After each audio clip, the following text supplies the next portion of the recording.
बोल news headquarter.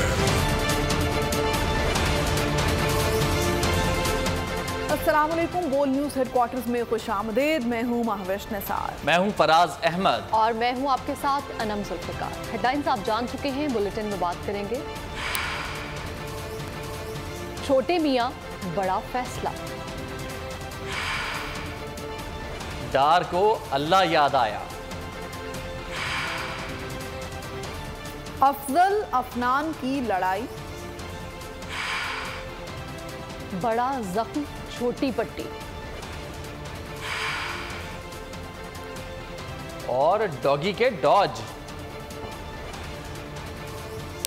नून league का establishment से टकराव की पॉलिसी से गुरेज करने का फैसला। लंदन इजलास की रोशनी में लाहौर में मुशावरती इजलास हुआ।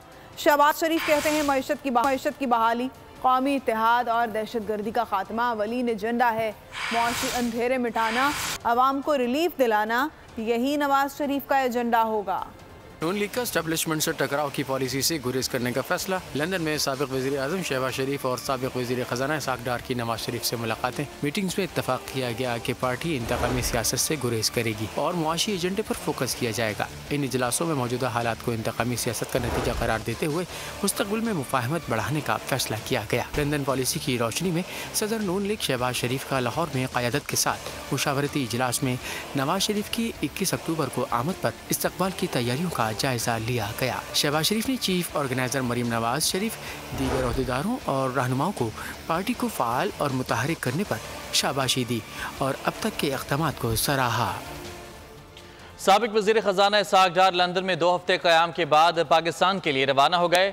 डार दुबई से होते हुए पाकिस्तान पहुँचेंगे। शहबाज शरीफ और इसहाक़ डार ने लंदन में क़याम के दौरान साबिक वज़ीर आज़म नवाज शरीफ से अहम मुलाकातें की, जिनमें आइंदा दिनों में पार्टी बयानी के हवाले से अहम फैसले किए गए। उम्मीद है नवाज शरीफ वापस आएंगे, उनका मुल्क है, उन्हें वापस आ भी जाना चाहिए। उम्मीद है नवाज शरीफ की अदालती कार्रवाई से मुतालिक तैयारी होगी। मौलाना फजल रहमान की फैसलाबाद में मीडिया से बातचीत, कहते हैं कि नवाज शरीफ को वापसी पर भरपूर वेलकम करेंगे। मौलाना फजल रहमान ने कहा कि खैबर पख्तूनख्वा बलोचिस्तान में इंतखाबी मुहिम चलाना नामुमकिन है। उम्मीद है नवाज शरीफ वापस आएंगे, उनका मुल्क है, उन्हें वापस आ भी जाना चाहिए। उम्मीद है नवाज शरीफ की अदालती कार्रवाई से मुतालिक तैयारी होगी। मौलाना फजल रहमान की फैसलाबाद में मीडिया से बातचीत। FIA ने साइफर केस में चेयरमैन PTI और शाह महमूद कुरैशी को कसूरवार करार दिया है। चालान ऑफिशियल सीक्रेट एक्ट की खुसूसी अदालत में जमा करा दिया। जराये के मुताबिक असद उमर FIA के मुल्ज़मान की लिस्ट में शामिल नहीं। तौहीन इलेक्शन कमीशन केस में लाहौर हाई कोर्ट 4 अक्टूबर को चेयरमैन PTI की दरख्वास्त पर समाअत करेगा। चेयरमैन PTI के खिलाफ केसेस। साइफर केस में FIA ने चेयरमैन PTI और शाह महमूद कुरैशी को कसूरवार करार दिया है। चालान ऑफिशियल सीक्रेट एक्ट की खुसूसी अदालत में जमा करवा दिया गया। FIA ने की अदालत से चेयरमैन PTI और शाह महमूद कुरैशी को सजा देने की इस्तदा। चालान में कहा गया है कि चेयरमैन PTI ने साइफर अपने पास रखा और स्टेट सीक्रेट का गलत इस्तेमाल किया। साइफर की कॉपी वापस नहीं की गई। शाह महमूद कुरैशी ने भी 27 मार्च की तकरीर की, फिर चेयरमैन PTI की मुआवनत की। जरा के मुताबिक असद उमर FIA की मुल्जिमान की लिस्ट में शामिल नहीं। ताहम साबिक प्रिंसिपल सेक्रेटरी आजम खान और सेक्रेटरी खारजा असद मजीद समेत 28 अफराद को गवाह बनाया गया है। आजम खान का बयान चालान के साथ मुंसलिक भी किया गया है। लाहौर हाई कोर्ट ने चेयरमैन तहरीक इंसाफ की तौहीन इलेक्शन कमीशन की कार्रवाई के खिलाफ दरख्वास्तें समाअत के लिए मुकर्रर कर दी। चेयरमैन तहरीक इंसाफ की दरख्वास्तों पर समाअत के लिए फुल बेंच तश्कील दे दिया गया। बेंच की सरबराही जस्टिस आलिया नीलम करेंगी। 3 रुकनी बेंच 4 अक्टूबर को समाअत करेगा। चेयरमैन तहरीक इंसाफ ने तौहीन इलेक्शन कमीशन की कार्रवाई को चैलेंज कर रखा है। टीवी शो में झगड़ा, शेर अफजल मरवत ने भी सेनेटर अफनानुल्लाह के खिलाफ FIR की दरखास्त दे दी। इससे पहले सेनेटर अफनानुल्लाह ने शेर अफजल मरवत के खिलाफ मुकदमा दर्ज कराया था। दोनों का टीवी शो में झगड़ा हुआ था। तल्ख कलामी, झगड़ा, फिर मारधाड़ और फिर मामला थाने पहुंच गया। PTI लीगल टीम के मेंबर शेर अफजल मरवत ने ट्विटर पर लिखा कि उन्होंने थाना मारगला में ब्लैक बेल्ट अफनान और नामालूम धमकी देने वाले के खिलाफ बाज़ाब्ता दरख्वास्त जमा करा दी है। शेर अफजल मरवत का कहना है कि अगर पुलिस इतवार की रात तक मुल्जिमान के खिलाफ FIR दर्ज करने में नाकाम रहती है तो 22A की दरख्वास्त दायर करूँगा। इससे कबल नून लीग के सेनेटर अफनानुल्लाह ने थाना इस्लामाबाद में शेर अफजल मरवत के खिलाफ मुकदमे की दरख्वास्त दायर की थी। मौक़िफ़ अपनाया कि प्रोग्राम में इन्हें मारा पीटा गया। थप्पड़ मारने से नीम बेहोश होकर फर्श पर गिरा, सर पर चोटें आई। मुकदमा दर्ज करके तहकीकात की जाएं। और खबर आपको दें कि 7 मिनट में 6 डकैतियां। मंचनाबाद में डाकू चंद मिनट में 5 मेडिकल स्टोर्स और 1 फिश पॉइंट को लूट कर फरार हो गए।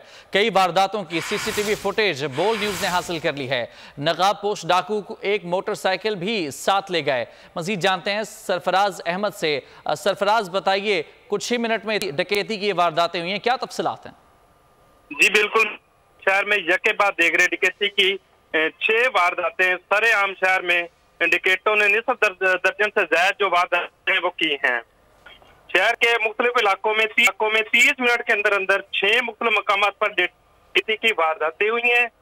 जी medical store, Ali Akbar medical store, Talam medical store, 3M+ pharmacy, city medical store और अली मेडिकल स्टोर पर डकैती की वारदातें हुई हैं।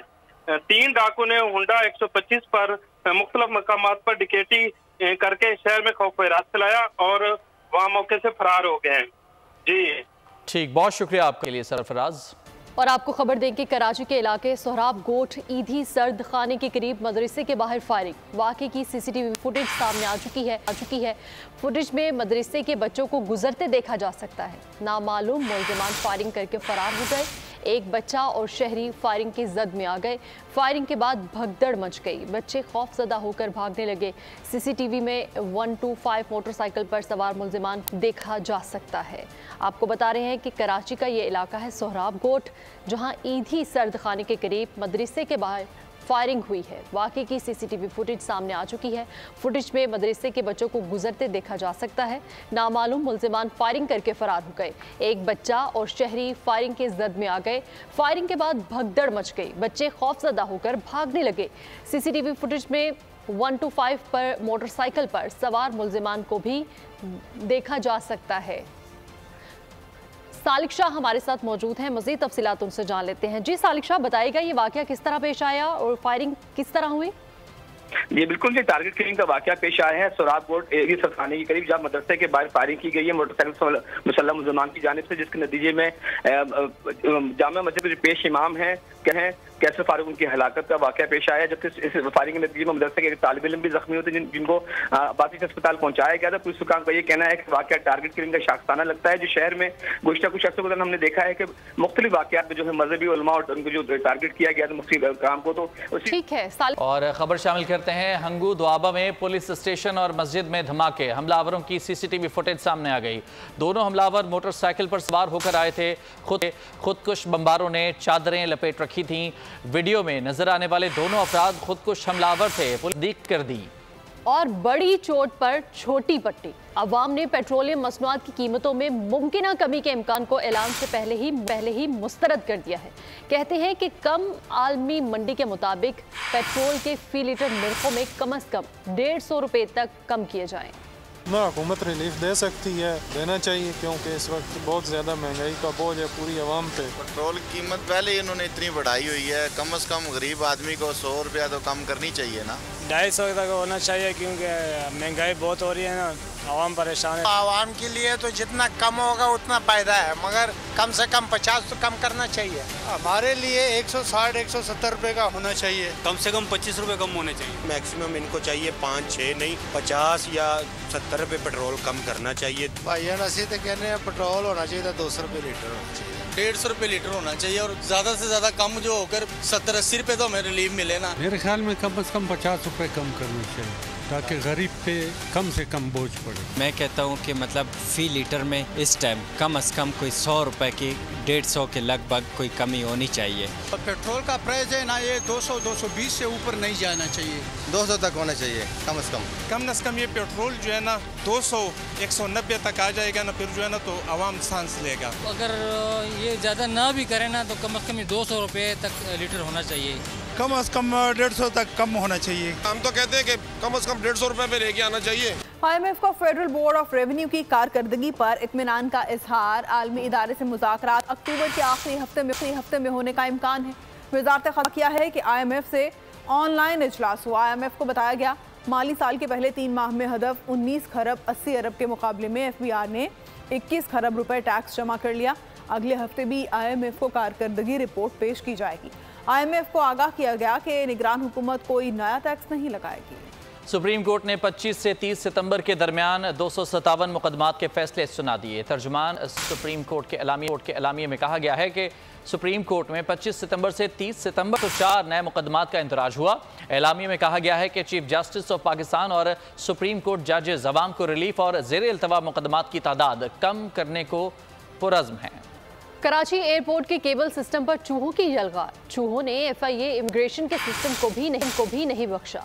तारे काटने से FIA इमिग्रेशन के सिस्टम में खराबी कई घंटे तक FIA ज़राए का कहना है कि मुतअद्दिद बार तवज्जो दिलाने के बावजूद केबल की मरम्मत का काम नहीं हो सका।